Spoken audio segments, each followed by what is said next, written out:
Welcome to the Littoral Zone Podcast. I'm your host, Phil Rowley. The Littoral Zone, or shoal area of the lake, is a place where the majority of the action takes place. My podcast is intended to do the same, put you where the action is to help you improve your stillwater fly fishing. On each broadcast, I, along with guests from all over the world, will be providing you with information, tips and tricks, flies, presentation techniques, along with different lakes or regions to explore. I hope you enjoy today's podcast. Please feel free to email me with your stillwater-related fly fishing questions and comments. I do my best to answer as many as we can prior to each episode, just before the main content. Thanks for listening. I hope you enjoy today's show. This is Dave, your Wet Fly Swing podcast host, Phil Roy, back for another huge episode of the Littoral Zone today. This is our chance to break down stillwater fishing from one of the best, so you have the tools you need for success this season. Without a doubt, stillwater fly fishing is most popular in Western Canada and the United States. But there's also the possibility to experience good stillwater fly fishing in other regions of North America. I'm often asked about techniques, tactics, and flies for eastern stillwaters too. So much so that after spending time in the East, both fishing and providing stillwater schools, it is now one of my featured presentations for the Eastern-based fly fishing shows I present at in Marlborough, Boston, and Edison, New Jersey. Whenever I fly into these cities, I'm always amazed by the number of lakes I see below and the opportunities they could offer. Joining me today is Loren Williams. Loren lives in western New York State and loves to fish eastern stillwaters. He is also a successful, accomplished competition fly fisher. He recently participated in the World Masters Fly Fishing Championships held this past fall in British Columbia, Canada. He and his fellow U.S. teammates finished second overall, and Loren finished within the top 10 amongst the individual anglers. Today, Loren and I are going to have an in-depth discussion on eastern lakes, what makes them slightly different than western stillwaters that many of you may be familiar with. We're also going to talk about the gear, flies, and tactics Loren uses whenever he's on the water. This episode is going to be chock full of information. Be sure to pay attention to some of Loren's tactics and techniques, such as the rubber band retrieve. I'm looking forward to talking with Loren about his stillwater experiences, and especially his approach to fly fishing eastern stillwaters. But before we get started, let's talk a little bit about indicator leader setup in today's stillwater question. Today's question is a good one. It comes from Craig, who, after watching the Orvis Guide to Fly Fishing video I did on advanced stillwater techniques, he had a question regarding the proper leader setup for fishing with an indicator. And this is really important because if you use a standard tapered leader, you're not going to have your leader perform in the way you'd need to, so your fly sinks directly below the indicator. So here's the response I gave to him.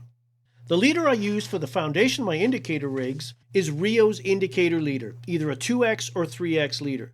The indicator leader is typically a tapered leader, but only has a short butt section that is approximately 3 feet long. The balance of the leader is level, so it sinks straight down vertically below the indicator. This is the key to a proper indicator presentation. I place the indicator right on the transition between the short butt section and the level portion of the leader.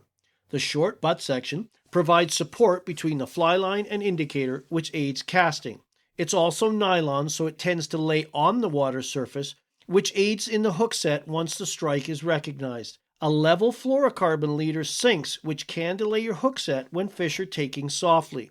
The thicker butt section also won't bite into or damage your fly line like a finer diameter leader would. As the level portion of the indicator leader is only 7 foot long, you need to add additional tippet to target deep water. I like my final tippet section to be 2 feet long. This helps the final tippet section from swinging like a pendulum beneath the small barrel swivels I use to connect the final tippet section to the balance of the leader. Using just a real leader and a 2-foot tippet section would allow me to reach 9 feet in depth. If I wish to fish deeper than 9 feet, I have to add a tippet section between the main indicator leader and my final 2-foot tippet section. The length of this middle tippet section is governed by how deep I want to fish. For example, if I want to fish 15 feet down, I would need to add a 6-foot midsection of tippet of equal or one size smaller than the indicator leader. The 6-foot length comes from subtracting 9, that's 7 feet of level leader from the indicator leader, plus the final 2-foot section of tippet from the depth of water I wish to target. So in this example, 15 feet less 9 equals 6 feet. I call this midsection the adjustment zone. This is where I ebb and flow the leader length to reach the depth I wish to target. I never fish a leader longer than is necessary, so if I went from fishing deep to shallow, I would shorten or completely remove the adjustment zone as required. Conversely, if I wanted to fish deeper, I would have to add a tippet section, or add tippet to the adjustment zone rather, of the leader. You never want to slide the indicator away from the fly line, as this unbalances the leader, making the whole rig difficult to cast. You tend to overpower your cast, causing tailing loops. Frustrating tangles soon follow. So I hope this all makes sense. Again, the key with any indicator presentation is keeping the leader between the indicator and fly thin and level to ensure it sinks straight down. A great question from Craig. Hopefully that helps everyone out. Most people think indicator fishing is just stick an indicator on the leader, chuck it out there, and wait for the pull down. But I would argue it is probably the most complex leader system out there, especially from my stillwater fishing. It's critical to make sure you have level leader between indicator and fly or flies. I've said it again, and I just want to stress it. So I hope that helps you out. Okay, let's jump into this one and let Phil do his best mic drop as we head out onto the water. If you have questions anytime, you can reach out to Phil or me. You can head over to wetflyswing.com or check in with Phil. So joining us today on the Littoral Zone Podcast is Loren Williams. And Loren, why don't you kick off a little bit and just tell us a little bit about yourself. Where do you live? How long you been fly fishing? What got you into fly fishing? Just the story of Loren, if you will. Sure, Phil. So I currently live in Saratoga Springs, New York, which is upstate, about 3 hours from the city on the very southern border of the Adirondack State Park. I've been fly fishing for, if I'm doing math in my head correctly, probably 42, 43 years since I was single digits. My father and I spent most of our weekends fishing various native brook trout streams and various lakes in Pennsylvania. He did not fly fish, but he had a fly tying kit. And I remember when I was about 6 or 7 years old, I used to like to go down and get into his kit, and I would tie crappie jigs for ice fishing and fishing the rivers. And I thought that was cool. And he had an old George Harvey fly tying manual. So I would go through that and tie every fly in there to the best of my ability with the materials he had available, and just kind of eventually from there started fishing them. Not always for trout, but just fishing those flies, local ponds, wherever I could, and kind of going from there. So since I was, 7 or 8 years old, I would fly fish to some degree. Got really serious about it when I went to college at Penn State and lived in that environment in the central part of Pennsylvania. Met the guys that were locals down there and got to know them and bend their ear. So I really got passionate about it. Plus I had a roommate in college that fly fished. So we would spend a lot of our free time traveling around central and north central Pennsylvania fly fishing. That's really where the serious part of it got to me. So from that point on, the late 80s until now, it's been a big part of my life. Did you get a chance to, Penn State's famous for, correct me if I'm wrong, for its they have a fly fishing program there, do they not? They do. They have a whole fly fishing curriculum. Yes, I did partake in that. Vance McAuliffe was teaching the class at that time. Joe Humphreys had retired from it. And I think Vance was his first predecessor. I could be wrong in that. So yeah, we learned a lot about entomology and fly tying and the fishing part of it. So it's a pretty well-rounded curriculum that I thoroughly enjoyed. So in a way, fly fishing was a credit course, was it? It was. Yeah, it was a physical education course. Yeah. That's pretty cool. You're actually, I think most people probably go fly fishing to escape school, and you're actually managed to take it to your advantage. Yeah. Yeah. Actually, it's, I think, George Daniel is now the dean of that curriculum, I think. He's a good friend of mine. and they have an active fly fishing club that I've been honored to speak at a couple of times back when I was guiding and speaking. So it's pretty well entrenched in that part of the state, and it's done a lot of good things for the area and for the college and for the young anglers going through that curriculum. So I'm glad it's still going and going strong. That's pretty cool. So you fly fish, and then you got into the competitive side of things, didn't you? I did kind of unknowingly got into the competitive side of it. In the early 2000s, I was a new guide trying to establish clientele, had a lot of free time, was doing a lot of commercial time just to kind of fluff up our income a little bit. And somebody, I forget who it was, told me that, hey, I saw this contest in Fly Tire magazine that for the Team USA fly tire. And I was like, I didn't know there was a Team USA. And got convinced to enter the contest, which I did, and ended up winning the thing. And the prize was I got to go with Team USA to the World Championships in Sweden in 2005 as part of the team. So I was not an angling member, but a team member. So that was really cool. So that was my first vision of what this was all about. Got to go over there for the full practice and hang out and get to know the guys. And Jack Dennis was the manager, coach. I guess he was the manager and coach. Yeah. At that time, captain, I forget exactly what role he was when he was there, but so yeah, I got to meet a lot of the guys there, and kind of saw how the competition went. And I remember staunchly on the first morning, I would stay up all night and tie flies, and the guys would get up early and get on the buses to go, and I would get to see them off. And I just thought, man, I want to be getting on the bus, going off instead of watching somebody get on the bus and then going to bed. So I told Jay Buckner, I remember telling Jay Buckner that I'm gonna get on his team because I want to get on the bus. And, ended up doing that a couple years later, and here we are, probably, what is it, 18 or 19 years since that. Yeah. So that would have been about the time we got involved with the U.S. team, helping them out. Were you there when I did the presentation in Durango, Colorado? Jack was. I was not at the presentation. I think I was a team member. I think that was probably for the world team. Yeah, I think so. I was aware of it. I forget what capacity I was involved, but I was aware that went on, but I was not at it. Yeah, because you and I have a lot of mutual friends, and Jeff Courier, George Daniel, you mentioned, Pete Erickson. I think Devin and Lance had just come on board at that time. Yep. So got to know all those guys. Great experience. So back to the fly tying contest. Was it tying a single fly, or how did that go? It just sort of intrigues me what the contest was like to become the official fly tyer for the U.S. men's senior team.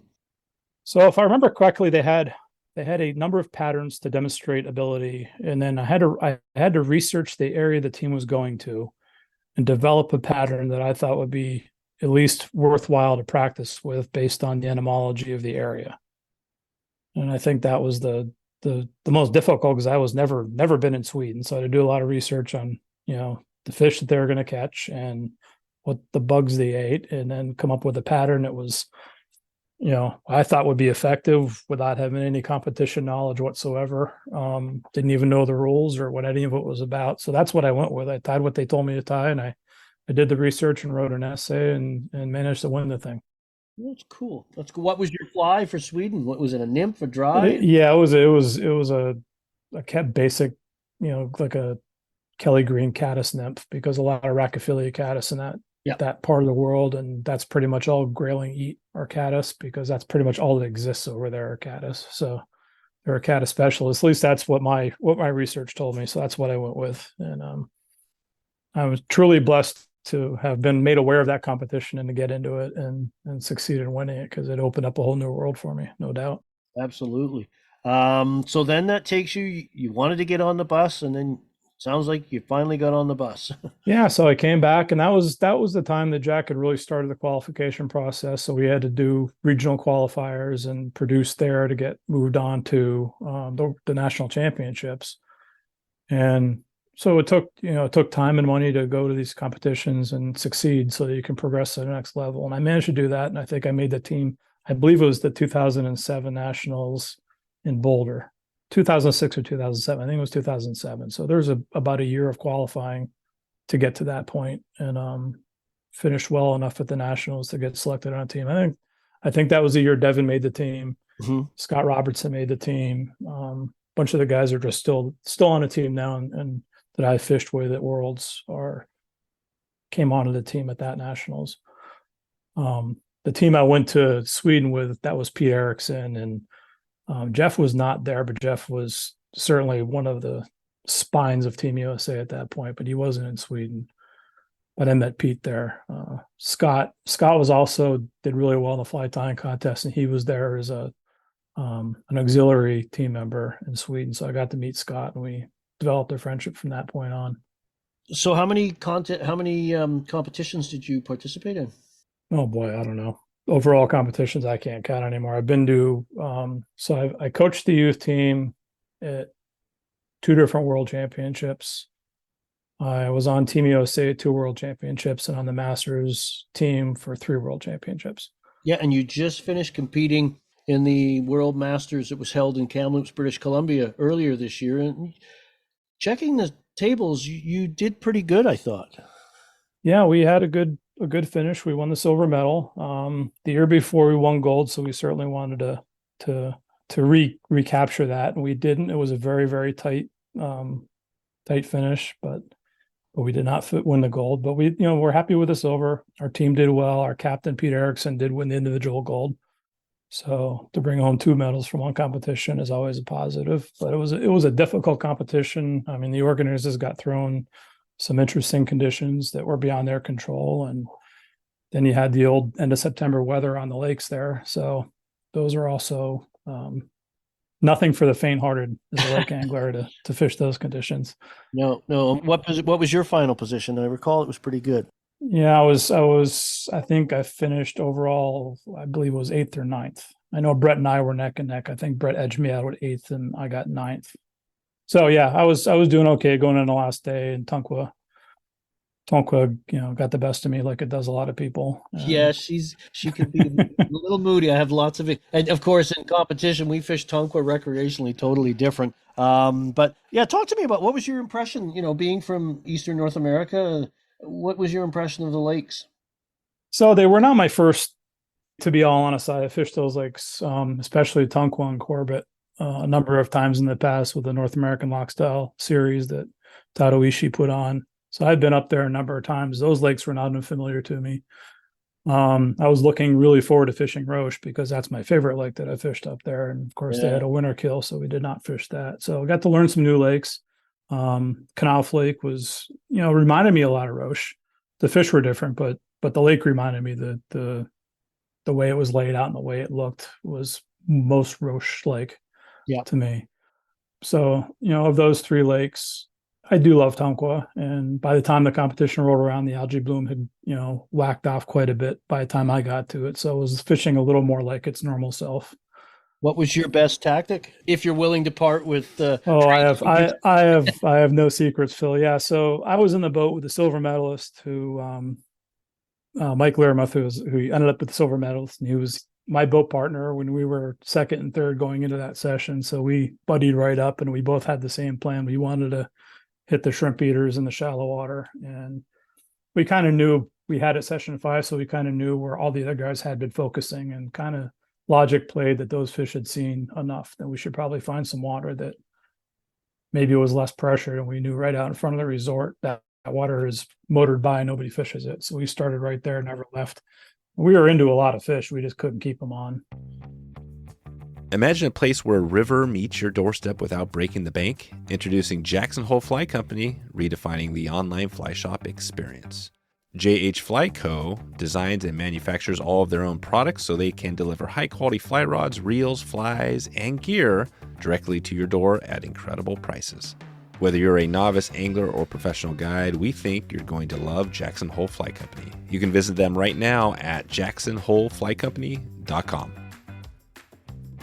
I've got a good friend who actually owns a cabin right on that shore, and that's one of his favorite places to go. He just literally pushes out and almost drifts out there and just works that shoreline. And you're right, everybody scoots by it, going to supposedly better areas. And I think that's an interesting comment, what you meant, because, obviously Mike was a competitor of yours, but, I think a lot of people misunderstand competitions and think you're really out. Obviously, you're trying to out-compete your everybody else in the competition, but the importance of working together, even though you're technically competitors, is key, isn't it? It is. I mean, that's the viewpoint I take in the competitions with the boat is I want to work with my teammate and I want our boat to win the session. So if I'm second and my boat partner's first, I'm fine with that. Yeah. You can do that consistently. You're going to finish well consistently in any competition, and you're just going to get a lot more feedback and a lot more information. You're going to figure things out as a team a lot faster than if you're working against each other. And then you get some kind of, some shady things can happen if you're competing against the guy and you're sitting in the boat with. So I prefer not to do that. I have been in that position and it's not enjoyable, but I know how that game is played too. Yeah. It's just not my preference. And I know Mike well enough. I knew he wouldn't want to do that. So we just said, let's just go win this thing and let's get Mike his medal. And we did that. So I'm happy about that. He's such a good angler and such a nice guy. I'm really happy for his finish. We just had a hard time keeping fish on. We were into so many fish and they just would not stay buttoned. What was the best tactic? Lines, flies, that kind of thing? Well, so we started with a mix of lines. He was a little heavier than me. I started with an intermediate line. I knew the water was going to be shallow. Either the weeds were going to be high or the water itself was going to be shallow. When we fished both, we fished, over the high weeds into the really shallow water, the point where we were probably drifting over a foot or 2 feet of water. Wow. Just fishing shrimp patterns. They were on shrimp. They were eating shrimp, and that's all we had to do. I guess there was a winter kill in Tonquah, so there's a bunch of fish in there that were probably stocked this spring as catchable size that have gotten into that 28 to 30 centimeter, 32 centimeter range. And you hook those fish, they can't go down, so they just come up. They come right out of the water and they come right at you. And we had a wind blowing at our back and cold hands and arthritis and all of that. So contending with those small fish that were just jumping and running right at the boat was a little more than I bargained for. And just about all those little guys got off. We did get some solid, 50, 52 centimeter fish, which were, Tonquah appropriate Penasque, which we all love. They were there, but they weren't the biggest part of the catch. But, yeah, that's the other thing about that is you can't just hook them, you got to net them, and we didn't net them. So, yeah, that's the thing. For the listeners out there that aren't familiar, Loren's referring to the Penasque strain rainbow, which is your Kamloops strain. It originates from Penasque Lake in the interior of British Columbia. And these fish are pure insectivores, and they are acrobatic. When you hook one, they're all over the place, jumping everywhere. And as Loren alluded to, they can be hard to hold on to. So, Loren, you obviously, with all this competitive stuff and where you live, you got really interested in fly fishing lakes. What interested you about it? I think, Phil, for me, it was the challenge. To me, when I first started fishing lakes, it was because I had to learn how to do it to compete. Mm-hmm. My history of fishing lakes goes back to my father, but we would troll flies. So I had, some knowledge about, there's trout in lakes and they will eat flies. And if you row around or motor around long enough, you're going to get one. But that does not apply to competition fishing. And Devin did a really good job at your last podcast explaining about the rules and the regulations and a setup of a drifting boat. So we don't really have to probably go into that unless you want to. But I learned that, okay, there's a whole lot of this I don't know. And reading lakes was very, very difficult when I had to set up a drift. So I had to decide where I'm going to start my drift and end my drift and have a reason why. Because of the way my brain works, I'm the kind of guy that I have to have an answer for what I'm doing. I can't just do something. So I got to know why I'm doing it. And I've got to think through that whole thing. For me, that means I've got to go out and I've got to do it and do it and do it and do it until I can tell myself this is why I'm doing this. Whether it works or not, I just want to know that I've got a rationale behind me. So it just took hundreds and hundreds and hundreds of hours on many different conditions in a boat by myself on a lake where I wasn't boring other people, just to figure out what this line does at that wind speed, at this retrieve, what 3 flies do versus 1 fly, and all the different retrieves and what I was trying to accomplish, and watching my flies on a fish finder, and the real boring, just mind-numbing aspect of learning how to fish a lake. It really, really captivated me. It's probably a hard sell to make to a lot of people, but that's just the kind of angler I am. I like to dissect and really, really understand what I'm doing and why I'm making a decision. So lakes for me was starting fly fishing all over again. Yeah. Sounds very similar to what I go through sometimes. Everything happens for a reason, and I want to know what the reason is. And, it sounds like you're like me. You want to prepare to put the time in to figure it out, or as close as you can to figuring it all out. So you're based in Eastern United States. Hmm. And then this is the sort of the crux of this podcast is I get a lot of requests or a lot of questions about wanting to learn more about how to fly fish lakes in the east because they're a little different than the productive lakes in the west. So maybe we could set the stage because there is good stillwater fishing in the east, isn't there? Oh, there's very good stillwater fishing in the east. It's just very different than the west. So what makes it different? Maybe you can walk us through all that stuff. I think from my perspective, there's two, let's group them roughly into two big features. Number one is our fish don't tend to hold over in a lot of our eastern lakes like they do in the west. So the fish size is generally smaller. They're stocked at a catchable size in most lakes, far fewer numbers, and they usually, we have a pretty big, significant die off that don't overwinter. Mhm. There are some lakes where overwintering, can happen, and they do pretty well. But our stocking numbers overall are lower because they're stocked at a bigger size. So fewer fish. The second part is I can't think of all but, I don't know, maybe one lake that I've fished east of the Mississippi that only has trout in it. Every lake that I fish has multi-species, warm water, cold water. So that really impacts your fishing because it's nice when I'm out west or I'm up in BC and I know if I get a take, it's a trout. I don't always know that in the east. So the learning curve is a lot slower for me because I've got to avoid panfish and avoid bass and avoid pickerel, avoid things that catch those if I'm targeting trout. If I just want to go out and catch a lot of fish, then it's fantastic fishing. It's not a problem. But if I want to target trout, then I've got to understand how all of those other fish play into their role. And they do. I really have a strong feeling that, trout in mixed lakes behave different than trout in non-mixed lakes, even if they're the same species of trout and the same limnology and all those other factors being the same, because there's other species in the lake, they behave different. So I have to fish for them different. That's been my experience too when I fished out in eastern Canada. Is for me the shallow areas of the lake tended to be dominated by the bass and the panfish and those kind of things. Yep. Your trout tended to be perhaps on the edges of the drop offs and definitely out into deeper water and just suspending out there. Absolutely, especially in the peak period that we would fish. Now there's times in the winter and early spring and very late fall when those other fish become more dormant that the trout will move in and become accessible. But I think what happens is when our fish are stocked, if you watch our fish get stocked in the east, they're almost always stocked by shore. And it's like a dinner bell ringing off for the bass and the pickerel and the pike. So the predatory fish, those stock fish will stay potted up really, really tight. And those predatory fish will just come in and gather around them and go berserk on them. Yeah. So the survivors learn pretty quickly to get out of that area and stay out of that area. So a lot of our East Coast, especially rainbow trout, become pelagic really fast. Yeah, meaning they're out in deep water for those. They're out in deep water, roaming over deep water. They don't relate to the margins really well. They're very happy being out over deep water and staying out there and following what the available food is in that area. So a lot of the techniques for margin fishing in the east aren't always as effective as they would be out west. That's interesting. So you mentioned food sources. What are sort of the key food sources you see in the lakes you fish out in the east? Predominantly in our eastern lakes, it's going to be terrestrials, haphazardly in the surface film, chironomids out over deep water, bloodworms over deep water, and then daphne and other zooplankton. Mm-hmm. There are a lot of lakes that have invasive alewives. Some people call them sob alewives. It's a small baitfish herring. If the reservoir, the impoundment has those, those are going to be a predominant forage fish, especially if there's brown trout. I avoid those because for competition, I don't really ever see, that kind of bait aspect.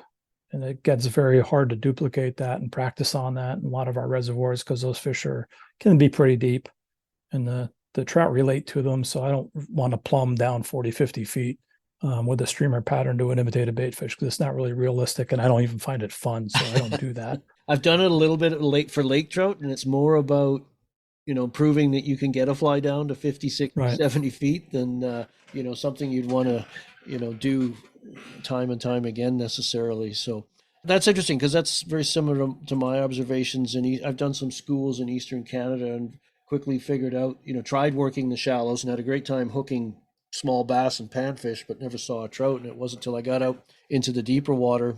And I think coming from the West, most people associate 80, 90 feet of water is just devoid, but it's quite the opposite. I found there's lots of trout out there, and that anywhere from 10 to 20 feet down that are more than catchable. Absolutely. Even on the surface over the deepest part of the lake. I mean, if there's insect life, terrestrials, midges, anything, the wind will move that food around. Those fish are looking for it. And I think it's species dependent too. I think if you're fishing rainbows, they're going to be way more surface oriented. They're going to be looking up very strongly. If you have a brown trout lake, they'll be a little more stratified, a little more relating to maybe the thermocline, maybe a plankton bloom, maybe some kind of structure or perceived structure, wave action, things like that. Rainbows just kind of, for me, seem to just kind of roam, and they roam and they look for food and they eat food. Yeah. It's just identifying where they're roaming and what depth they're roaming at and what they'll eat. That's the tricky part. That's interesting, because I think that's critical. I'm glad you raised that so people can understand. I think they probably approach those lakes, and fly fishing is, the shallows is obviously probably a little less difficult, but realizing that they spend that time out in the deep water, and that's where those lock styles techniques really came in, because it was impractical to anchor in 80, 90 feet or anything like that. So the lock style techniques really came into play, so you could allow you to cover water. Yeah, that's the biggest thing, is covering the water. Even when it's flat, calm, and there's no wind, your boat's going to move. You're not going to sit in one spot. It's going to take a long time to move, but you'll move. And the fish are moving. So when there's no wind, the fish don't relate to the wind, so they're going to be more random in how they're moving. But I think there's some anglers that think that trout in a lake just kind of sit in one spot and hang out, and they don't do that. They're going to roam, especially rainbows. Our eastern trout, newly stocked trout, will pod, and they will kind of associate with a pod. But as the season moves on, those pods kind of break up, and you'll get, small groups of fish that roam or individuals that roam. So I find a lot of guys want to focus on an area they caught fish and stay there, thinking there's a quote unquote pot of fish and you got to stay on them. And newly stocked fish, I would say, yes, absolutely, that's going to be the case. But as the season goes on, if your water temperatures are amiable to fishing those top parts of the water column, it doesn't take very long for those pelagic fish to disperse and break off and just kind of get their own way of being. So covering water becomes so important. Yeah. And the minute you put an anchor, you take that away. And something to consider. I'm not knocking anchor fishing. I'm just, the ability to cover water, especially in the East, is really important. You mentioned something interesting there, and maybe you can expand on it a bit for the listeners, is particularly with brown trout and relating to wind. What do you mean by that? So when you have a wind action on a lake, it creates, almost like a current on moving water, and the trout will tend to orient upwind, up current, like they would in a river. So if you have a wind blowing at your back, the majority of the fish are going to be, pointing their nose at you or across wind to some degree and swimming through that wave looking for food. Because if you think of a flat, calm lake, picture, a lake that's frozen, and anything you throw on the surface is going to stay on the surface. The minute the wind kicks up, you break that surface tension, anything that's on the surface is now going to sink. Mm-hmm. And it becomes more available to the fish at a greater depth. So flat, calm conditions we don't like because you don't cover water. Flat, calm, and sunny. A lot of that sun is reflected off of the flat, calm. It acts like a mirror. So it doesn't quite disturb the fish as much as we think it does. It's difficult to fish because it's flat, calm, and you're not moving, but the fish kind of tend to come more towards the surface because that's where the food's trapped. Yep. You kick a wind up, that food sinks and the light scatters. And I think that scattered light through the waves makes fish uncomfortable, and they'll send them a little bit deeper, but they're still going to kind of orient to the current from the wind. So as you're in your boat, you've got to start thinking about all of these facets and what's happening in front of you. And it changes and the wind stops, the wind starts, the wind stops, or your drift changes to a calm spot. Those are all factors you want to consider as you're casting, and what line and what retrieve and where the fish might be, because all of that matters to them below the surface as far as what their food supply is doing and where it's at. That's interesting. That's great information for any still water. I always find, though, whenever I put the drogue out, that usually makes it go calm. My drogue has this unique ability to stop wind, right? Yeah, or reverse it. Yeah, it drives you crazy. So let's talk about gear a little bit. What are your preferred rods, your line preferences, reel, and we'll get into leader setups and some of your fly choices or styles you like for those eastern lakes, and just sort of walk through all of that. So let's start with fly rods. For fly rods, I only fish 10-foot rods. I know Devin talked quite a bit in his podcast about the hang and that change in, in the aspect of the fly as it comes off the turn and starts coming up, and fishing the hang and stopping the flies, and fishing the hang and stopping the flies. The 10-foot rod just allows you to do that a lot better and a lot further from the boat than a 9-foot rod, much like nymph fishing in a river. Mm-hmm. It gives you more reach. It also keeps your flies more above you when you're sitting in a boat and casting, and more above your boat partner. So I only use 10-foot rods. I'm not saying nothing else will work, but that's my preference, is a 10-foot 4-piece rod. I have a very fast, crisp casting stroke, so I like a pretty fast rod and a pretty good recovery to it. So any blank that will match that stroke, I appreciate. I prefer 6 weights. That's my overall pick, is a 6 weight. I do use 7 weights for big fish or for heavy winds, just to power through the wind or just to be able to put the bricks on a fish. But for the most part, I'm fishing 6 weights. If I know the fish are going to be on that smaller size, I'll drop down to a 5 weight just to give a little more tip protection, especially on the hang and the hook set and the close in work, so I'm not bouncing those small fish. And that's in competition too. Recreationally, I wouldn't really mind if I was dropping those small fish. Mm-hmm. So the meat of my arsenal is 6 weights. For reels, I like anything that I can change cassettes, because I carry so many lake lines and so many different lines. I don't want to change the whole reel. So any of the quality reels that have cassette features to them, where you can just pop the cassette out, put another cassette in, and get back to fishing, is what I would recommend for somebody who wants to fish lakes. As far as lines go, boy, here we go. That's a can of worms that I don't know anybody wants to open. You don't want to know how many lines I have and how many I fish regularly and how many I fish in the course of a day. Actually, I do. It can be pretty absurd. Yeah. I am that guy that I change probably, I don't know,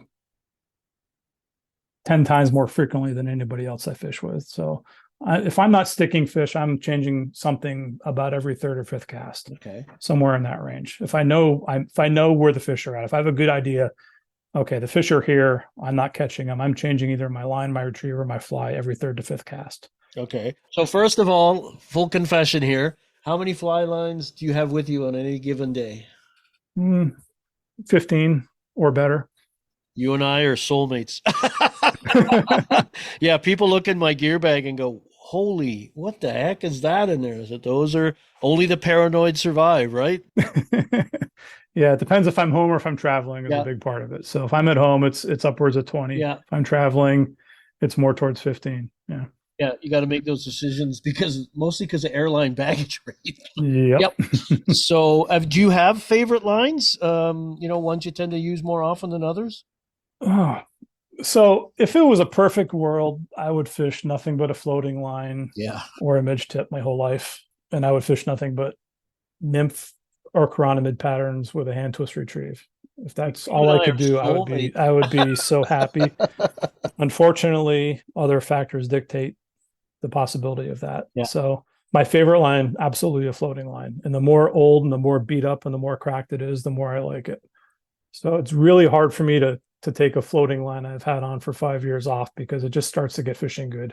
It just doesn't cast good. So catcher's mitt all worn in, right? Well, it bites the water, right? It sinks a little bit, but not too much. I can see it. But there comes a point where it's fishing really good. It just doesn't cast really good, and it's got to get retired. And I hate when that happens. So I always have 2 floating lines. I have one for chironomid or midging or dry flies, and I have one for if I'm fishing dry dropper or indicator fishing, because I rig the leaders up a little bit different. So I don't want to keep, adjusting that part of it. So I have 2 dry lines on me all the time. Yeah. I have 3 actually. I have one that's dedicated for a dry fly line, more of a presentation line, a longer taper. Mm-hmm. I don't want to spook fish. Then I've got a line for indicator fishing and a very similar line for fishing long leaders. So I can just pick one up and put one down, or rig one up. So they're all unique to that. So, you and I are soulmates on that. That's good. What about your sinking lines? What lines do you use most often there? Oh boy. See, I can't answer that because that depends on all the factors wrapped into one. So it's how deep are the fish? How windy is it? What's the retrieve? So those three factors are always going to dictate my line choice, and it can change every 15 minutes, depending on the body of water you're at. So if I've got to get down 10 feet and the wind is blowing so fast and my boat's drifting fast, I got to get down 10 feet fast. That's a type 7. Yeah. But if it's a gentle wind and I have a long time to get down 10 feet, then it's a type 3. And if it's a fast retrieve and I've got to get down 10 feet and stay there, it's a type 7. Yeah. If it's a slow retrieve and I get it down 10 feet, type 3. So you got to think about all those things as you're fishing. There's no just one condition where it's a type 7 line. It's how fast is the wind blowing, because that's how fast your boat's going at your flies, because you're not going away from your flies, you're going to your flies. So the faster your boat's drifting, the less time you have to count down to get your flies to depth. So the heavier line you have to use to get to deep fish. And then if you're using a fast retrieve, you need a heavy enough line that'll stay down for that retrieve. If it's too light, the retrieve is going to lift everything up and you're going to get out of the fish. Now, again, species, you have to factor that in. So for me, brook trout, brown trout, I want to be more with the fish. I want to be more down around them. Rainbows, I want to be above them as much as I can. So I think rainbows are more visually feeding up and more looking up, and the clearer the water is, the farther they will go. That's my impression of rainbows. Yeah. Especially naturalized rainbows or holdover rainbows or overwinter rainbows, depending on what part of the world you're from. Newly stocked rainbows, I don't give that any credence. I just want to be around the fish and rip something ugly through them and they'll eat it. But yeah, they're pretty cooperative. Yeah. Youthful stage. So I'm really careful if it's a rainbow lake to try to stay above the fish, and the clearer the water is, the further above them I'm comfortable staying. Brown trout, I feel like I want to be more at their zone. They will be oftentimes more surface oriented than rainbows. They will feed off the surface. Sometimes more than rainbows will. But if they're down 10 feet, I don't want to be down 3. I don't think they want to come up as much as rainbows do. That's my impression. Somebody else may feel differently about them. Brook trout are like lake trout. They're char. Yep. I want to be bumping them in the head. I don't want to make them do too much to eat. I just want that fly right in their face as long as I can. So I got to factor that in. I don't fish to a lot of tiger trout. I have next to no stillwater cutthroat experience. So Devon would probably be or Lance would probably be a better barometer for those fish. But brookies, brownies, and lake trout and rainbows, I've got a good amount of experience in the East on those. Yeah. So do you use sweep lines at all? I do. For me, the sweep line is more of a fishing down line than a water depth line. Mm-hmm. I know other people fish it differently, but for me, fishing a sweep line, I don't feel like I can fish a sweep line unless I have a buoyant fly on the point to accentuate that parabola. So if I'm fishing down a drop off or I'm working the water column down, I want to have a booby or something somewhat buoyant on the point to really exaggerate that U shape. Because a sweep line is like an old school sinking line where the tip wasn't density compensated. So the tip didn't sink as fast as the belly did. Yeah. Then they compensated for that. And the belly and the tip sank about the same. And now there's different, you get the 40 pluses where the belly and the tip are way different. So you got to factor all that in. But I do fish sweeps, but I fish them in a much more narrow category than a lot of guys that I know fish them. I don't feel comfortable searching with a sweep. If I feel like the fish want to fly on a drop or they're on a drop off, like they want the presentation going down and pausing and going down and pausing, or fishing down a drop off, I like a sweep. Yeah. I don't fish it too much out over open water unless I get that sensation where that fly dropping through the water column is important. Interesting. So with all these, I'm sure the listeners are, you're out in the boat, especially in a competition. You've got to stay in a seated position. You're still only one rod rigged at any one time, correct? Correct. What's your secret for changing lines quickly and efficiently? Can you walk us through that process? Go to BC and only fish one fly, then it doesn't matter. Yeah.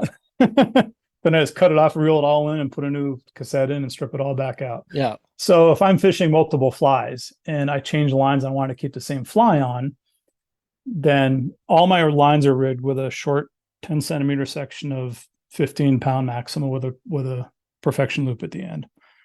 Some guys use braided connectors. Some guys use other, tippet rings. I've stuck to that 10 centimeter section of stiff nylon with a perfection loop. And that's what I tie my leader directly to.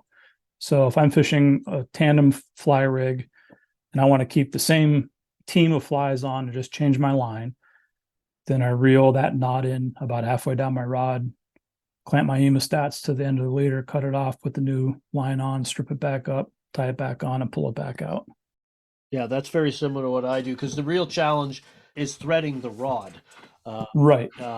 Even if you were going to perhaps go to a totally different leader setup, you've got the rod threaded. Changing the leader once the rod's threaded is a lot more straightforward than, I'm sure your boat partner in a competition is not going to want you to, here, hold my rod for a second while I thread this through, or allow you to stand up or anything like that. So that's a real cool tip, Loren. And I don't think even recreational anglers I think sometimes they won't make the change because it's too much hassle.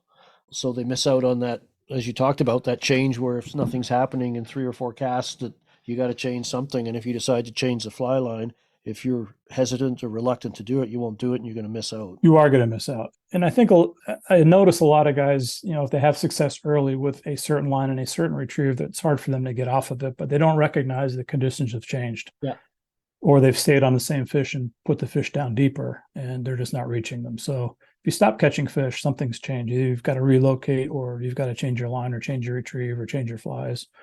I'm a big proponent of changing something quickly. If you know you're overfishing and fishing to fish and you're not catching them, you've got to change something. You can't pound a square peg into a round hole. Do you have a bit of a formula for that, or is it just very condition dependent? Fly. For me, it's based a lot on past experience. By this point, I've had the pleasure and the honor of fishing so many different bodies of water throughout the world and exposing myself to different species of fish and different ages of stocking and different ages of holdover. I've got a bank of experience that I go off of. So my formula is my best guess when I look at the water and look at the conditions when I get to the boat ramp. I just kind of look at spider webs and I look at the water and whatever information I have available, I make my best guess to start things off. Then as I'm fishing, I'm thinking about what my next step is going to be while I'm fishing.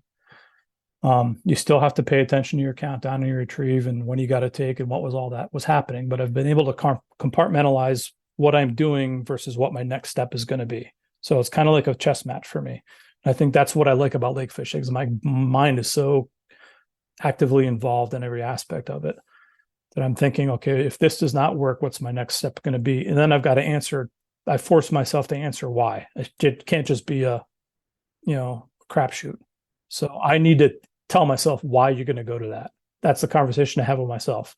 Yeah, and I think that's really important, because I think a lot of river and stream anglers, that's their favorite place to go to a lake, and they say it's boring and it's not as dynamic, and maybe it's not as physically dynamic as walking and wading and casting, but it's mentally dynamic because there's so much thinking going on as to why things work and why they don't work or why they could work better, right?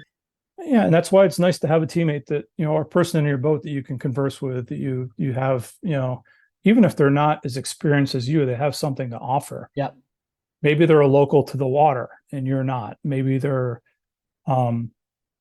they fish those conditions and you haven't. Whatever it is, if you can converse and have an open dialogue in the boat, it's going to give you, some clue to what that next step is. Case in point, when we were practicing one day, we had Brian Chan. We were honored to have Brian Chan as our guide, and he took us to Stake Lake. And his thought was these fish were midging.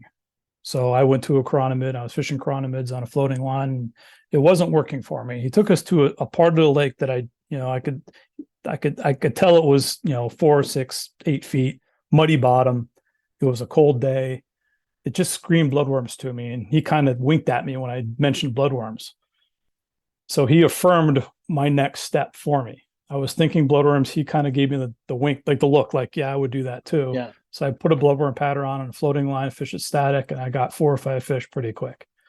So that was my next step. I had somebody in the boat that affirmed that for me and made that confident. And if you don't have confidence in something, it's probably not something you want to do.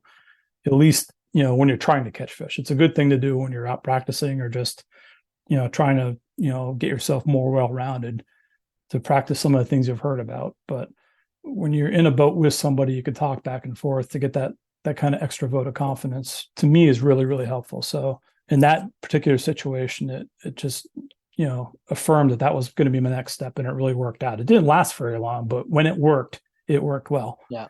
And then Pete was in our boat too, and Pete put a similar pattern on, fished it differently, but the fish responded to it, and then it shut down. Yeah. And it lasted about 30 minutes, 35 minutes, and then it completely shut down, and another program kicked in.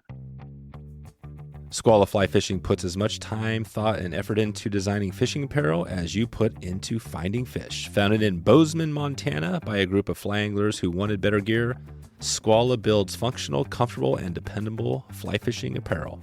I've been loving the thermal 150 hoodie I've been wearing from Skwala, and to be honest, I haven't been able to take this thing off. It's super soft. It's perfect in the whether you got hot weather, cold days. This thing is an all-around great piece of gear. Combining advanced materials with fishing-focused, purpose-built design, Skwala waders, jackets, shirts, pants, and insulation are made for us. To help Wet Fly Swing listeners, that's you, Skwala is offering a 10% discount on your next order. Just use Wet Fly Swing 10 at checkout right now to get 10% off your next order. That's Skwala, Skwala. Gear for us, the like-minded few, serious anglers who don't take themselves too seriously. So let's talk about leaders a little bit. Talk to me through your leader setups. I am going to bore you tremendously here. Good. Because I don't know if you've talked or know John Horsey. Yep. I am staunchly in his category where I just strip off 3X, straight 3X or straight 2X. In BC, I use 2X pretty much consistently. There's not too many times I go smaller than that because of those fish. In the East Coast, I'm 3X predominantly, occasionally 4X if I know the fish are going to be small. But I'm just straight about 18 feet of straight 3X, and my flies are 5 feet apart. So if I'm fishing 3 flies, from my point to my middle fly is 5 feet, from my middle fly to my top fly is 5 feet. If I'm fishing dry flies, it's exactly the same way. If I fish 2 flies, then my space between the two is going to be bigger. I'll go to about 8 feet between the two. Okay. And why is that? It's just the way I've always fished. In my head, I like to know that my tip of diameter is consistent. So it's penetrating the water at the same rate throughout the whole leader. I'm able to cast that and turn that over. I don't have the turnover problems that a lot of folks do, just because I've developed my whole lake fishing with a straight tippet leader. I've never fished a tapered leader. I've tried it, and I didn't like the way it casted, and I didn't like the way it fished subsurface. Yeah, that's interesting. And that's a pretty simple system too, really. Yeah, it's very simple. And if I change lines and change teams, I don't have to change my leader because it doesn't change at all. I just clip my flies up and put new flies on. The only thing that I do different is if I do fish dry dropper or indicator fish, I'll have about a 4-foot section of 1X or 2X to my dry fly or my indicator. Yeah. And then the straight 3X after that. Yeah, just for a little backbone in it a little. Yeah, because those indicator flies are a little harder to punch over. And I put them pretty close. I think I was wrong when I said 4 feet. It's probably more like 2 feet. I keep them pretty close to my dry line, just to get the turnover. And they're hanging differently, right? They're more vertical as they're sitting there, so they're not being pulled. Yeah, and I fish them like a redfish fly. If you watch guys fish redfish down in Louisiana, and they put that big cork on and they pop it to draw the attention of the fish. I do that a lot with my dry fly. So I fish dry flies unless I'm imitating something. If I'm fishing purely dry dropper, I am chugging that dry fly a lot, especially if it's calm, just to try to attract the attention of the fish over to that area of the water column. Yeah. Once in a while they take the dry fly, but usually I feel like when it's calm out, they're coming to that noise. And then my nymphs are hanging below that, which hopefully they eat. That works really well for me. If it's windy, the wind action itself provides enough action to my nymphs. The chugging doesn't really cause enough of a disturbance to make it worthwhile. But I do fish dry dropper or indicator, whatever term you want to use, probably a lot more actively than a lot of people do. I will apply a lot more pressure to dry fly and move it, pop it, chug it, to draw that attention, but also to lift and drop the nymphs underneath. I like those nymphs to come up and go down and come up and go down. So if the wind doesn't do it, I do it myself. Yeah. No, I think that's important because you can literally, as you said, call fish over. You'll make that strip. Those flies have risen and fallen within a few seconds, or not even that. Boom, under she goes. So that certainly works. I'm assuming you're fishing off dropper tags. Yes. Yeah, I had to ask. Yes. Because it's funny. Most other, river and stream friends are all tie off the bend of the hook, and that's I don't like that method at all. To be honest, that sort of tandem method. I'm a dropper person like yourself off tags. Yeah, you get much more positive hook steps, because one thing Devin taught me years ago when he was in school, he explained to me that trout don't inhale like bass do.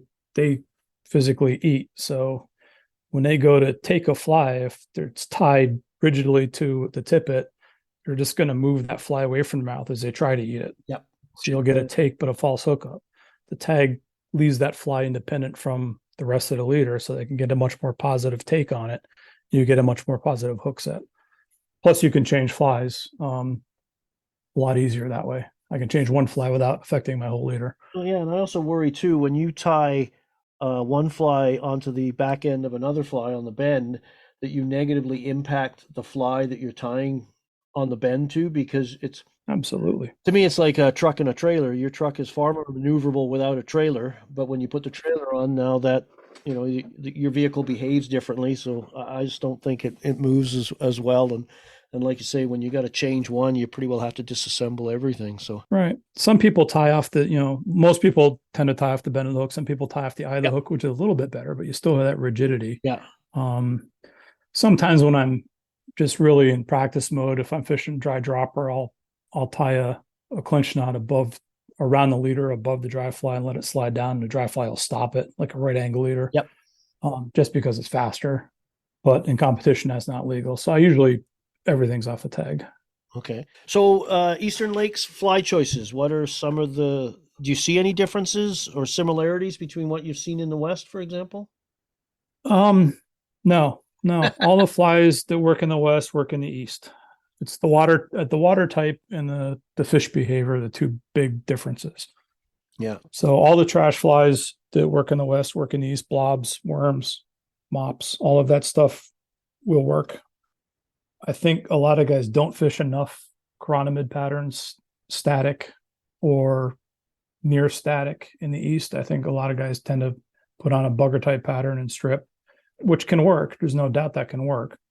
But I think our more residential fish that have been stocked for several months, or overwintered fish, are going to appreciate a much slower retrieve. Yeah. 90% of the time, unless they're on bait fish and there's a big alewife or spot tail shiner or smelt population, if they're insectivorous, that slower retrieve or near static retrieve is going to be much more successful. It's just really hard to do confidently until you've done it and gain confidence in it. You've got to get the belief that that's actually going to work, but it's addictive once it does, I'll tell you. Oh, so much fun. So much fun. Yeah. I for my river and stream, I said it's similar to a wet fly swing when they do take it. That sometimes it's just an almost imperceivable take. Other times it's that sort of little aggressive little pluck, where it's just there. It's just something about it. Once you experience it, you can't get enough of it. Oh yeah, it's the best. Yeah. Like I said, if that's the only way I could ever fish, I would be very happy to do it. But yeah, unfortunately, the thing about lakes is wind dictates that when you're from a drifting boat. Now, if you're bank fishing, and you can get access to trout from the bank, then that's going to work all the time, because the wind will cover the water for you. Yeah. Do you bank fish much out east?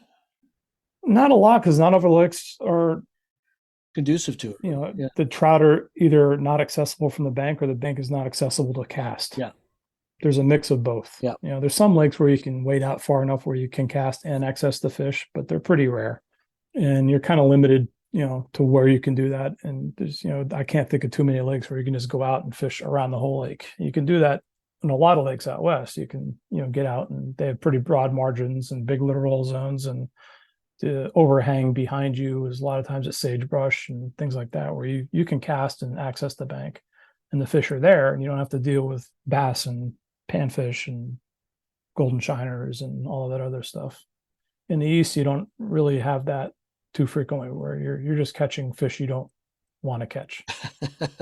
Now, if you want to catch those fish, then you're going to have a ball fishing all the same techniques everything will work for all of those fish. Yeah, it's amazing how fast little flies. Oh, bass loves blobs. Oh, yeah, I know. They love squirms or any kind of worm pattern. Anything in the bugger spectrum, anything marabou and soft like that. Bass love, pickerel love. Yeah. I remember fishing in Eastern Canada on the dock, waiting for the boats to get ready, and I just couldn't help. You see fish, you can't help yourself, right? Right. And you drop something down. It was like watching piranhas come in. They just lined up from all 360 different directions and just started going at the fly. It was fun. And it's a good way to scratch the itch on lake fishing, because you can do all of the same things exactly the same way and get positive response. It's just not from trout, but you're not doing anything wrong. And a lot of times those fish are even harder to detect than a trout is. Bluegill is a great target species to learn about, light bites, and perch too. Yep. They'll eat all the same flies. You can fish them at depth. You can fish them shallow. You can fish them over the margins, over open water. You can find bluegills, in a lot of places you wouldn't expect bluegills to be. Perch are much more bottom oriented. So they're a good training species for char, for like lake trout and brook trout. If you have a perch lake, put your lake trout and brook trout flies on just a little bit smaller, but fish the same way, because the takes are quite a bit similar. Yeah. And you can sometimes have to plumb down 30 or 40 feet to get them. That's interesting. That's a really great tip, Loren. To use those other fish as a training tool for the the target species. That's a great tip. There was one lake one of the finger lakes in New York called Skaneateles Lake. It's the only finger lake that I'm aware of that doesn't have smelt or alewives in it. So it's basically sculpins and then insects. There's some spot tail shiners, but they're not significant. But it's got lake trout and it's got rainbow, it's got landlocked salmon, but it's also got all the other species too. So I would go out there and practice the deep water retrieve, and I had my fish finder on, and I would work 30, 40 feet of water, and I could see my flies coming up off the bottom on my fish finder and watch the fish come up off the bottom following the flies, and learn what the takes were like and how to trigger those fish that were following the flies up off the bottom, because I could see the video game. Mm-hmm. And that was a great learning tool for me, because the strike detection that I learned on those fish, I don't think anybody could have explained it to me. And what I have to do with my rod and how I hold my rod and how I retrieve the flies just to detect the take. And it's caught me a lot of lake trout and brook trout. And it's caught me, rainbows and brown trout too, if that kind of, presentation matters, which once in a while it does. But I credit the perch for that, because they taught me that. That's cool. So you mentioned you use electronics when you can? I do and I don't. So I don't depend on them. I like to not use them, but there's times when I'm training and I'm trying to figure something out where I will put them on. And a lot of it so I can watch my flies. The fish finder I have it dialed in so I can see my flies as they come up under the boat. If they're in the beam, I can see them. Yeah. And I can watch the reaction of the fish. I can also know how deep they are. I kind of predict how deep they are, then I look and get verification, or, get told I'm wrong as far as what my depth is. So it dials my sinking lines in. I'll fish a type 7. I feel like should be fishing 30 feet, and I'll look down and see where my flies are at, and they're at 40 feet, or they're at 20 feet. And then I just kind of work through that until I get the verification that where I think my flies are, they are. So I do it in that aspect. I do it sometimes if I'm struggling, I'll put it on to see if I see a Daphnia bed, the Daphne or the nemesis of every trout lake angler anywhere in the world. If rainbows are on Daphne, they're on Daphne, and there's not a lot you can do about it other than try to figure out how to catch them. So knowing where they're at is important. Knowing how they react to the sunlight, because they're photosensitive. So the sunnier it is and the windier it is, the deeper they go. Yeah. The cloudier it is and the grayer it is, then the more toward the surface they'll be. But if pelagic rainbows are on Daphne, they're on Daphne, and there's not a lot you can do about it unless there's something meatier down there that interests them. Yeah. Unfortunately for me, that's a lot of my time is fishing Daphne eaters. So we run into. I was yesterday. There were any fish we took throat samples on were just stuffed from one end to the other with Daphnia, and blobs were the way we managed to get them, and not in a color that matched them. Right, it just sort of shook them out of that slumber, but it proved to be very effective because they're a pretty curious fish as well at times. Yeah, they'll eat. They just got to kind of know where they're eating, and definitely it's really important to know where they're eating. Now, I do think certain lakes, certain colors prevail. Other lakes, other colors prevail, and we're still playing with that. And I don't think anybody has that dialed in. But No, it's scary how many blobs and that kind of flies you can kill a lot of. When you look at all the colors and the materials and the combinations of those materials, you could have 1,000 of them, and I don't think you'd touch the tip of the. You'd only be the tip of the iceberg. I probably do have 1,000 Yeah. of them too. That's the problem. Yeah, because it's a bit like Which one do I put on? yeah, as soon as a new material comes out, you're like, ooh. Yeah, man, I have a lot of flies. Yeah. It's So in the when you get to a new lake, how do you sort of break it down? You got any in the east if somebody's going to a lake out there, what would be So I think the first thing you have to figure out is what's in the lake. If you're looking for a trout, are there anything else in there? And in the east, it's going to be, like I said, there's only one lake I've ever fished that had nothing but trout in it in the east. So what species? And that's going to give you a little bit of an insight as far as maybe how they're going to behave and what they're going to eat. Are you talking about brown trout, brook trout, rainbow trout, or a mix? When were they stocked? What size were they stocked? So if you're going out right after stocking, they're going to still be pretty oriented to the shorelines. They're going to be in larger pods. They should be showing themselves like they would in a hatchery. Yeah. And if you find the fish, they shouldn't be too terribly difficult to catch. If you start pounding on the fish, they're going to get harder and go deeper and get more selective. So understanding that you're going to have to progress through different retrieves and different flies and go from more gaudy to more natural and faster to slower. That's a typical progression. Doesn't always work out that way. If you have a multi-species lake, it doesn't take them very long to get away from all those fish that are eating them. So getting outside of the weed beds, out over deeper water, even out, in the middle of the lake where you wouldn't expect them to be in March or April, there's going to be fish out there. And then covering water. Try not to overthink points and weed beds and all of the structure that you would focus on in the Western lakes that are more singular species lakes. I want to try to get away from the bass and the pickerel and the pike. So I want to get somewhere, the fish feel safe, and then try to identify what they might be eating in there. So a little bit of research of, what could the food sources be in the lakes. They're pretty consistent. You're going to have leeches, you're going to have scuds, you're going to have chironomids and chironomids and chironomids, you're going to have daphnia, you're going to have terrestrials. So all of your normal, crossover patterns are going to work. I always try to look for showing fish and fish to showing fish. And I try to fish, if I see fish, dry dropper is probably my number one starting point because I can just keep the fly with the fish for a lot longer. But like I said, I'm not the guy that casts an indicator out there and lets it sit and doesn't move it. I fish it very actively, chugging and hand twisting and lift, long pulls and let them drop back down. But it keeps the flies in a more contained area where I know the fish are at. If I just really don't know where I'm going, and I'm going to go to a sinking line and just start the basic countdown, a 5-second countdown in a couple different retrieves, then go to a 10-second countdown and repeat the retrieves, then go to a 20-second countdown and repeat the retrieves. If that doesn't work, then I'll start changing flies. If I get the feeling that the fish are just not feeding and they're not active and I feel like there's fish there, I'm seeing a bait guy next to me is catching fish or a troller is catching fish, so I know there's fish in front of me. They're not eating the natural stuff, then I'm going to start throwing junk at them, throwing blobs and hanging worms and, booby patterns. Fighting and things dirty. Yeah. Because then you're going after the reaction bite, not the feeding bite. Yeah. Do you also have dragons and damsels in your lakes? We do, yeah, and we have boatmen too. Oh, that's good. So all of that stuff can be important. We have all the same bugs that the Western lakes have. Calabatus isn't quite as important, but it does exist. Yeah. The hatching insects aren't outside of chironomids aren't as important. What we do have is terrestrial game can be important. So beetles, ants, bees, wasps, those kinds of things.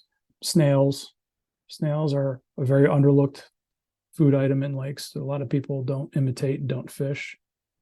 I'm a big fan of snail patterns, and especially on windy days when those snails come to the surface to relocate. I think the fish are aware of that when that happens, and I'm always, pretty quick to put a snail pattern on in those kind of conditions if I think it warrants it. I'm looking for them, but you'll see them. You'll see them out and about in the water, and you'll feel them in bellies of fish if you catch them. Yeah, like a maraca. Yep. What's your current favorite snail pattern? A brown glow bug with a black, like a brown, think a brown fab with glow bug yarn with black foam. Interesting. Yeah. Yeah, because I was fishing in Corbett. I tie a fab I call a dragon fab because it's more meant to suggest juvenile dragon nymphs that often have that vibrant lime green thorax. So I put that on the front and a dark olive with back end on it with a split, your traditional fab split foam tail and black. I wonder maybe they're taking that for a snail too. So maybe. Yeah. Most of the snails that I feed trout eating are pretty small, Yeah. so they're egg size, or so it's basically a brown glow bug with a fab, black flab tail on it. I know out west on Henry's Lake, snails can be important. They fish renegades. Yeah. Yep. Small renegades can work as well. So that's interesting. That's good. I'm glad somebody else likes snails too. So we talked lock style. I think we talked on that. You like to use those as well. Any other favorite tactics you like to use? You mentioned the dry dropper, moving it actively. Is there anything else you like to, tactics wise, you like to use on your Eastern Lakes? Yeah, I mean, one of the things that I do a lot, I think it's because of where I live and the water type I fish is almost a pure vertical retrieve. And this is something that I learned actually fishing out west with my friend Kurt Finlayson on Daniels Lake. Was a vertical retrieve where a heavy line, a type 7, a type 8, type 9, long casts, and just let it get all the way down and then hand twist it or slower back up under the boat. It's hard to explain. It's one of those things you almost have to kind of watch somebody do. So I know one of the big techniques for anchored boats is the dangle with a weighted line. Yes. Fishing chironomids. Yeah. So Yes. kind of like that, but with a retrieve. Yeah. For some reason, there's certain lakes, and the lake that I have by my house that I fish a lot is similar to Daniels, where that vertical retrieve it can be very important, where that fly is down at the bottom and coming very, very slowly up to the boat. Yeah. Not from way out up to the boat, but from under the boat up to the boat. You can't do it on a windy day really well. You got to have the right conditions, but man, does it work. So you're casting out, you're over deep water, making a cast as long as you comfortably can, and allowing that to sink, maintaining contact with the flies as they descend until they're vertical, you're vertical, and then bringing your retrieve back up. Interesting. Yeah, I'm just gathering whatever drift I have as I'm drifting at my flies. I'm just gathering that in. I'm trying not to move the fly as it drops down through the walker. I'm just trying to gather whatever slack the boat is giving me as the fly descends until I feel like it's all the way down, whatever that is, whether it's 20 feet or 40 feet or whatever the length of my cast is, and then it's just a mind-stakingly numbing, slow retrieve. It can be a strip, it could be a hand twist, but what I do, Phil, is I extend my hand out and I balance my rod grip on my first two fingers. Yeah. And I don't grip the rod, I just balance it there. And I look down my blank as I'm doing my retrieve. And I was looking for that tip, the balance to shift from wherever it is on my fingers to the tip of my rod. Kind of like a tip down in ice fishing. Oh, cool. Yeah, I can see that's. And that's what I set on, because the takes aren't usually very savage. Usually the fish just clamps on. Yeah, and all of a sudden the tip would go down, right? Because it's just you just see the balance shift to the tip of your rod, and that's what I set on. Kurt called it the rubber band retrieve. He's the one that showed it to me, so I give him full credit for it. But I've used that in a lot of places. I used it in South Africa to save a blank for myself in one of the lakes out there. I use it a lot in Corbett. Yeah. When they get off those drops and those 40-foot holes there, I do it a lot there. And there's some big fish down there. When I was at Corbett the week before you guys got there doing one of my schools, and we were going from the lodge end of the lake down up to the north end, one of my favorite haunts, and there was some big fish marking over that 30 plus feet of water in there. Big marks, big sausages on the finder. So yeah, and I just think they're just not active fish. They're not going to chase. So if your fly is going at any speed, they're just can't be bothered. They just don't have it in them to chase it. But if it's just there and hanging out, they'll just kind of come up and clamp onto it. And if you're waiting to feel it, you don't always feel it. But if I've learned if I do that balance thing and I look down the blank of my rod, it's not just the balance, it's looking down the blank too, because I got to see that your rod's always going to have a bend in it because it's a weighted line. Yeah. But you see the balance shift to the tip, and that's what I set on.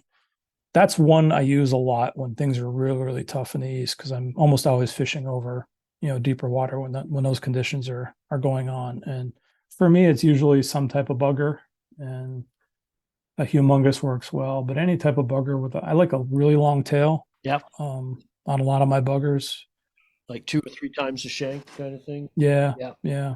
exactly. That humongous is a great fly. That works. I've had some very good days with that fly. Do you have a particular color, the gold or the silver, or just? No, I don't. I don't favor one or the other. I usually work through them until I find the one that works. I also tie a blue body and a black hackle. So I get outside the general humongous theme sometimes, but I call them humongous just because it's got the flash in the tail and the extra long marabou. Yeah.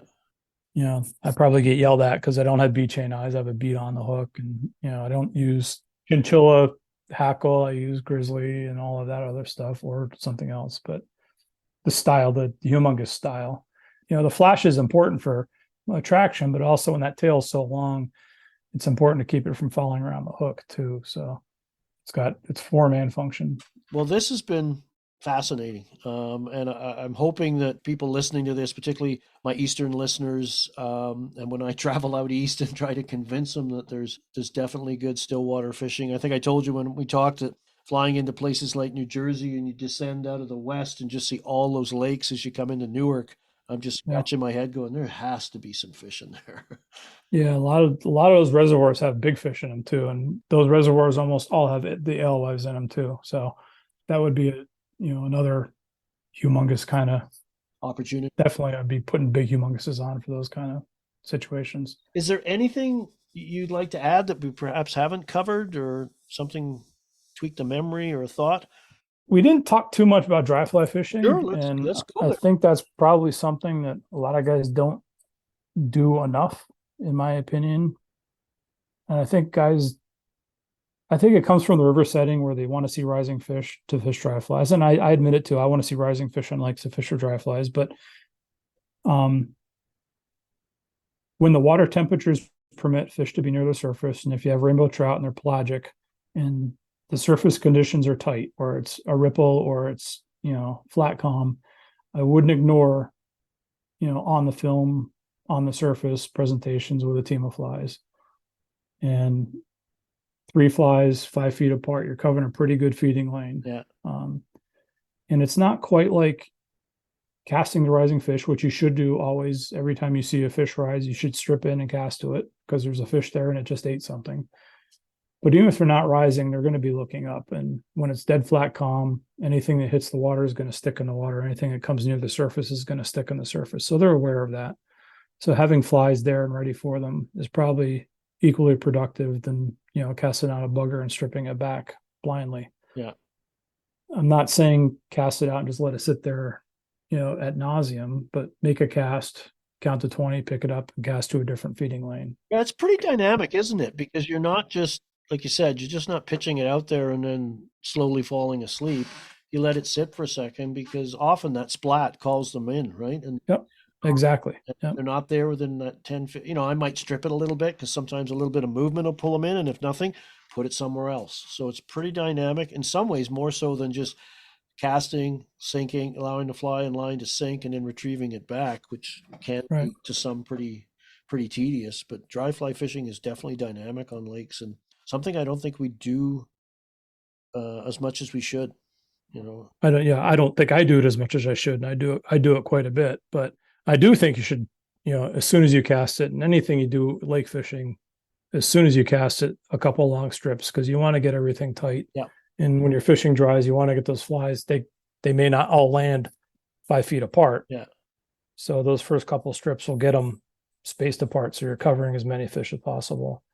And then that brings in the watching line and all of that. The Devon talked, a great deal about, and way better than I could ever explain it because he's so more eloquent than I am. Yeah, we've mentioned Devin a few times, so if you're unfamiliar with that, check out the podcast I did with Devin on competition techniques and tactics for sort of everyday fishing for the recreation or the non-competitive fly fisher. I think I phrased it. There's some good information there.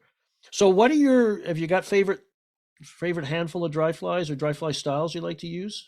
I know you mentioned the beetles, ants, wasps, bees, those kind of things, but any of the English dries you use a lot, for example, or things like that? Yeah, I pretty much only use the English dries. Just the Bob's Bits is pretty much my go-to dry fly, and I tie it in black, I tie it in ginger, and I tie it in orange. So it's just seal dubbing on a hook with a hackle in the front.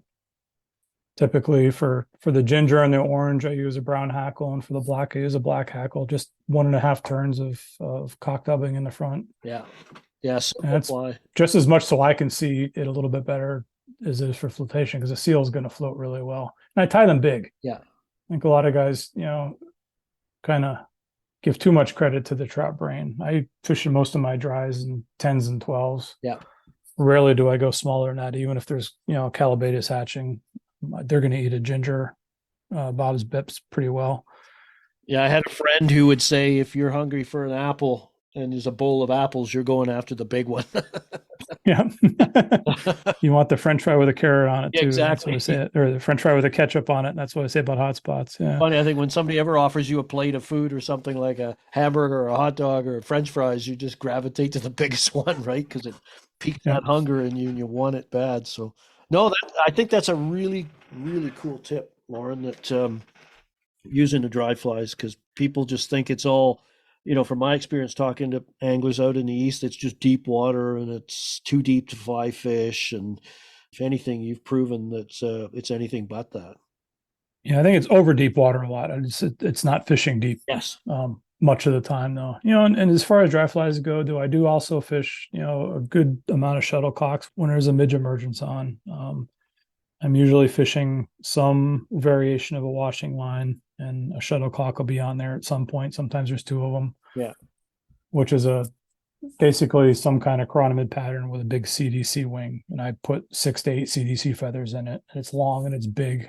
It just makes it visible, but it cocks that fly the right way, where the pupil part of it's presenting right, but I can see everything, and it holds it up in a wave.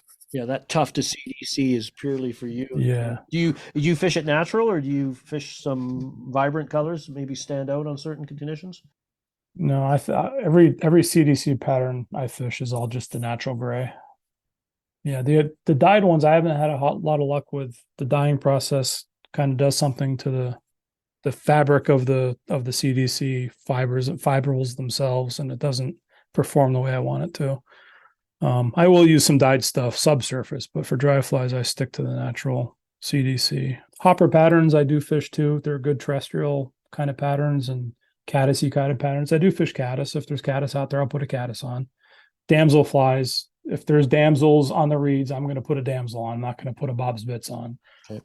You mentioned hoppers. Are we talking English style hoppers or North American style hoppers? Both. Both. Yeah, I kind of sway towards the English style hopper with the pheasant tail legs. I just think they're sexier. But I do have foam hoppers, and there are times, not so much in the East, but out West, where they can be important. At the right time of year when it's windy and they're up in the air currents and dropping out over the middle of the lake or get blown off the bank. I would not want to have them in a box. Yeah. There's no doubt about it. Well, that's cool. So anything else at all? Anything you think of, or? Well, I could probably talk to you for the next 8 hours, but yeah, we don't want to leave it that open. We don't want to leave it that open-ended. Yeah, I just think that, the East Coast, the fish just prepared to fishing is different than it is in the West. There's absolutely no doubt about it. Would I say it's better? No, it's the East Coast fishing. It is what it is. It's here for anybody who wants it. There are trout to be caught. All the techniques will work. You just have to think a little bit differently than what you would be if you're fishing a lake that only has trout in it. I think that's the biggest overriding factor in the East, is there's not only trout, and the trout know that. Yeah. And they behave differently because of that. Is there a lot of people like yourself starting to, fishing lakes out East, or are you by yourself? Are we perhaps giving away your own little private Idaho, to coin a phrase? Absolutely not. I have nothing secret, nothing private, and anybody's welcome to come and join me if they can put up with it. I mean, it takes a special kind of person to sit in a boat and fish flies to trout, and sometimes you're not catching them. It's there's just so much to learn, there's so much to figure out, and it's so easy to get discouraged quickly. Yeah. So, Bluetooth speakers help. Having somebody in the boat to talk to helps. Having a good beverage in the boat helps. I'll be out in Marlborough and Edison this year, so if you're out that way, drop by and we'll have a coffee or something else, and we can sit and talk for hours, and people will think we're just two crazy people. Yeah, we probably are. That's okay. It's a good kind of crazy.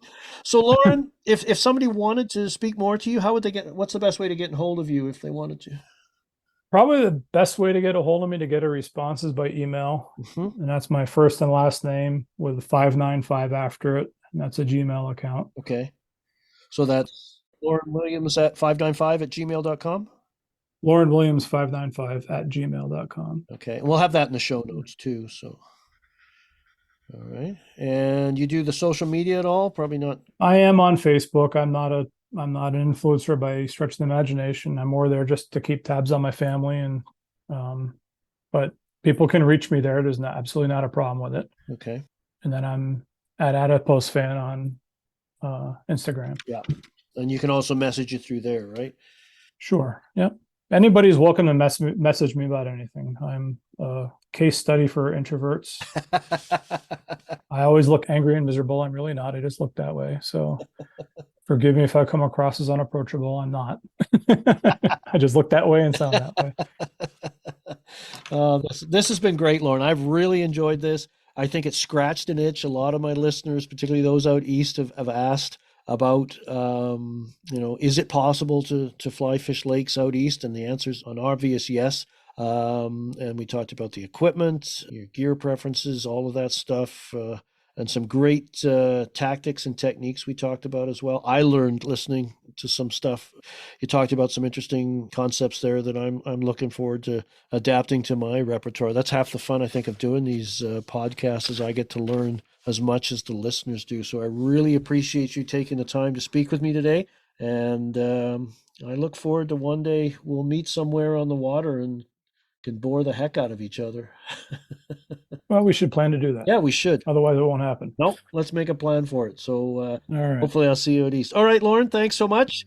And again, all the information on a lot of this, for those of you listening, will be in the show notes section of the podcast, including Loren's contact information. So I encourage you to check that out. And if you're living out east or you're out east, get out there and fly fish some of those lakes out there, because I think you're going to be pleasantly surprised at the opportunities you're going to have before you. So thanks again, Loren. Thank you so much, Phil. I appreciate it. I want to thank Loren for taking the time to join us today. I felt we could have talked for hours about stillwater fly fishing eastern lakes and lakes in general. As you heard, Loren shares a passion for stillwater fly fishing and spending time on his eastern lakes. If you want to reach out to Loren about fly fishing eastern lakes or stillwater fly fishing in general, please visit the show notes section for Loren's contact information. Until next time, I hope you can get out on one of your favorite lakes and give some of Loren's tactics, techniques, and flies a try. If you live in eastern North America, consider fishing one of your local still waters. Armed with Loren's knowledge and advice, you should have some success. Thanks again for listening. That was Phil Roy on the Littoral Zone, part of the Wet Fly Swing podcast and Swing Outdoors. Wanted to give Phil a big thank you for another great episode. I hope this special series gives us a chance to let Phil up the level for all of us through this podcast. You can send any feedback you have to me, Dave@wetflyswing.com, or check in with Phil anytime. I hope you've been enjoying this podcast series, and I can't wait till we get the next episode of the Littoral Zone out there. One big reminder, we are going to be doing some stillwater schools around the country. If you're interested, anytime, you can check in wetflyswing.com/stillwater school, and you can find out where we're heading next. All right. Thanks for stopping in today. See you on the next episode of the Littoral Zone.